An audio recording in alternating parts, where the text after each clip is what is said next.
Actes chapitre 22. Mes frères et mes pères, écoutez ce que j'ai maintenant à vous dire pour ma défense. Dès qu'ils entendirent qu'il leur parlait en langue hébraïque, ils firent encore plus de silence. Et Paul dit, « Je suis juif, né à Tars en Cilicie, mais j'ai été élevé dans cette ville et instruit aux pieds de Gamaliel dans la connaissance exacte de la loi de nos pères, étant plein de zèle pour Dieu, comme vous l'êtes tous aujourd'hui.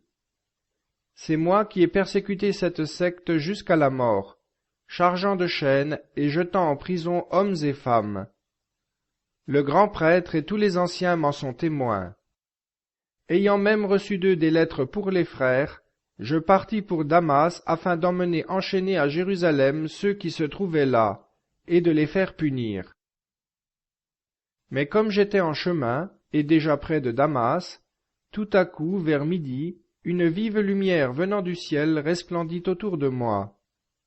Je tombai par terre, et j'entendis une voix qui me disait, « Saul, Saul, pourquoi me persécutes-tu » Je répondis, « Qui êtes-vous, Seigneur » Et il me dit, « Je suis Jésus de Nazareth que tu persécutes. » Ceux qui étaient avec moi virent bien la lumière, mais ils n'entendirent pas la voix de celui qui me parlait.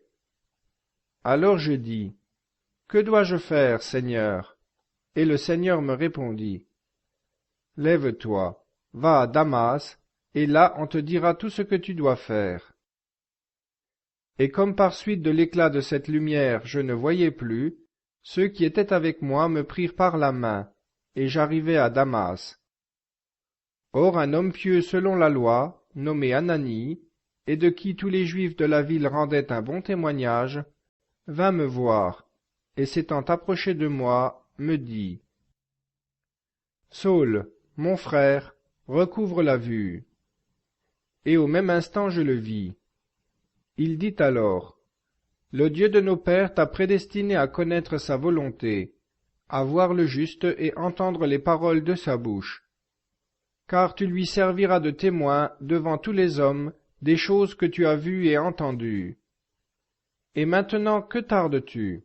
Lève-toi, reçois le baptême et purifie-toi de tes péchés en invoquant son nom. » De retour à Jérusalem, comme je priais dans le temple, il m'arriva d'être ravi en esprit, et je vis le Seigneur qui me disait, « Hâte-toi et sors au plus tôt de Jérusalem, parce qu'on n'y recevra pas le témoignage que tu rendras de moi. » « Seigneur, répondis-je, ils savent eux-mêmes que je faisais mettre en prison et battre de verges dans les synagogues ceux qui croyaient en vous. Et lorsqu'on répandit le sang d'Étienne, votre témoin, j'étais moi-même présent, joignant mon approbation à celle des autres et gardant les vêtements de ceux qui le lapidaient. » Alors il me dit, « Va, c'est aux nations lointaines que je veux t'envoyer. » Les Juifs l'avaient écouté jusqu'à ces mots. Ils élevèrent alors la voix en disant, « Ôte de la terre un pareil homme, il n'est pas digne de vivre. » Et comme ils poussaient de grands cris, jetant leurs manteaux et lançant de la poussière en l'air, le tribun ordonna de faire entrer Paul dans la forteresse et de lui donner la question par le fouet, afin de savoir pour quel motif il criait ainsi contre lui. Déjà les soldats l'avaient lié avec les courroies, lorsque Paul dit au centurion qui était là, « Vous est-il permis de flageller un citoyen romain qui n'est pas même condamné ?» À ces mots, le centurion alla trouver le tribun pour l'avertir et lui dit, « Que vas-tu faire? Cet homme est citoyen romain. » Le tribun vint et dit à Paul, « Dis-moi, es-tu citoyen romain? » « Oui, répondit-il. Et le tribun reprit, « Moi, j'ai acheté bien cher ce droit de cité. » « Et moi, dit Paul, je l'ai par ma naissance. » Aussitôt ceux qui se disposaient à lui donner la question se retirèrent, et le tribun aussi eut peur, quand il sut que Paul était citoyen romain et qu'il l'avait fait lier. Le lendemain, voulant savoir exactement de quoi les Juifs l'accusaient, il lui fit ôter ses liens, et donna l'ordre aux princes des prêtres et à tout le Sanhédrin de se réunir.